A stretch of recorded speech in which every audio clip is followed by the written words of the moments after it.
Et si le secret du génie, ce n'était pas l'ordre, mais un chaos parfaitement maîtrisé? Aujourd'hui, on va décoder ensemble la méthode de Léonard de Vinci. L'objectif, ce n'est pas d'apprendre à peindre comme lui, non, c'est d'apprendre à penser comme lui, pour appliquer ses stratégies au monde d'aujourd'hui, à nos projets, à nos entreprises.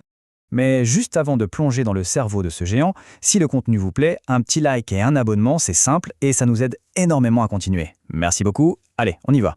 On commence avec une question un peu provocatrice. On vit dans une époque de surcharge, de multi-projets. On a l'impression d'être tout le temps dans le chaos, et on voit ça comme un problème à régler. Mais, et si c'était tout l'inverse? Si au cœur de ce désordre se cachait en fait notre plus grande force? Cette idée, elle ne sort pas de nulle part. La personne qui l'incarne le mieux, c'est Léonard de Vinci lui-même. Quand on lit la préface de ses carnets, on parle de plus de 5000 pages de notes, on nous parle d'une confusion totale. Ce n'est pas un jugement, c'est un indice. C'est là que tout commence. D'accord, creusons un peu cette piste. On pense à Léonard, on pense à la Joconde, mais en réalité, ses projets les plus fous, ses plus grandes ambitions, comme le gigantesque monument Sforza, sont restés inachevés. Ces carnets, c'est un labyrinthe, un tourbillon d'idées où la physique atomique côtoie des croquis d'anatomie et des plans de machines de guerre. Et pourtant, personne ne remet en question son génie. Voilà le grand paradoxe de Vinci. Tout ce qu'on pourrait voir comme des faiblesses, l'inachevé, le dispersé, le désordre, ce n'est pas un bug dans son système, c'est le système d'exploitation lui-même. Sa pensée n'était pas linéaire, elle était en réseau. Et derrière ce chaos apparent se cache un processus d'innovation d'une puissance redoutable. Alors, comment ça marche concrètement? Le premier pilier de sa méthode, c'est une rupture totale, une véritable révolution pour son époque. Face au dogme, face à la tradition, Léonard n'avait qu'une seule boussole, l'expérience, le réel. Il faut bien comprendre, à la Renaissance, pour avoir raison, il fallait citer les grands auteurs du passé. C'était ça la connaissance. Léonard, lui, il balaye tout ça. À l'autorité des livres, il oppose l'autorité du réel, l'observation, l'expérimentation, le prototypage. Il ne se demandait pas « qu'est-ce qu'Aristote a dit ?» Il se demandait « attends, comment ça marche pour de vrai ?» Il voulait voir, toucher, tester par lui-même. Et cette citation, c'est sa déclaration d'indépendance intellectuelle. C'est un manifeste. Il dit, en gros, « Je ne suis pas un disciple des livres, je suis un disciple de la réalité. Et la réalité, l'expérience, est un maître bien plus exigeant et bien plus juste que tous les auteurs que vous citez. » Et le plus fou, c'est de voir à quel point ce principe résonne aujourd'hui. La méthode Lean Startup, qui a complètement transformé la Silicon Valley, c'est du pur Léonard de Vinci. L'idée de lancer un produit minimum viable, de le confronter au marché, de mesurer les retours, d'apprendre et d'adapter, c'est exactement la même démarche. C'est une posture d'humilité face au réel, un héritage direct de Léonard. On en vient au deuxième grand principe. Et là, on revient à notre question du début sur le chaos. Léonard ne cherchait pas à éliminer le flot constant de ses idées. Non, il a appris à le dompter, à le canaliser, bref, à l'architecturer.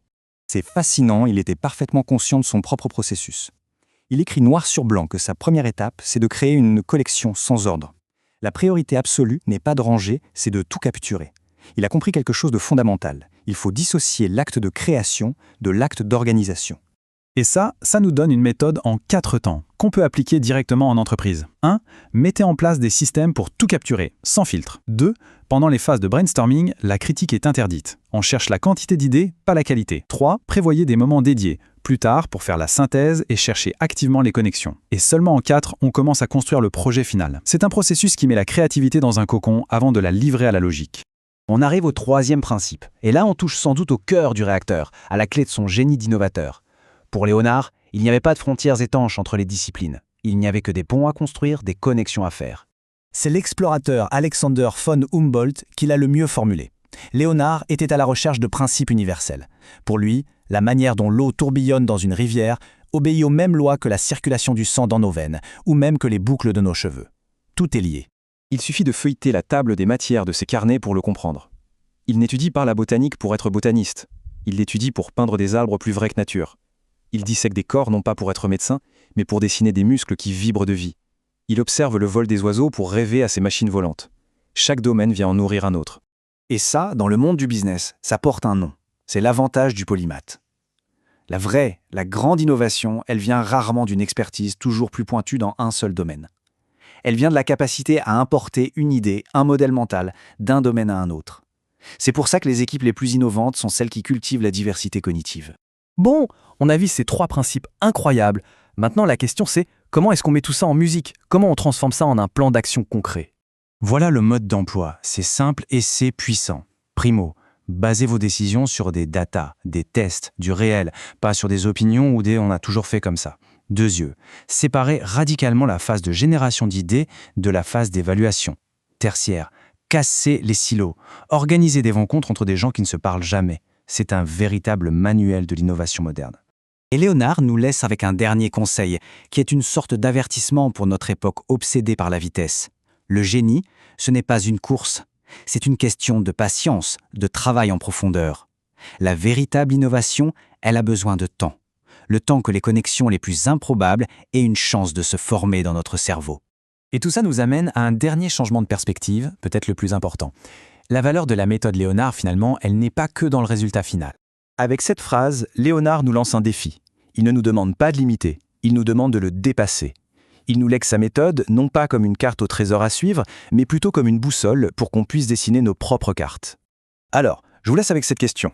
La vraie question, ce n'est peut-être plus « comment vais-je faire pour tout finir ?», c'est plutôt « quelle est cette ambition, ce projet, cette œuvre tellement grande, tellement audacieuse, qu'elle mérite de rester inachevée ?» Parce que pour Léonard de Vinci, une œuvre inachevée n'était jamais le signe d'un échec. C'était la preuve d'une ambition sans aucune limite.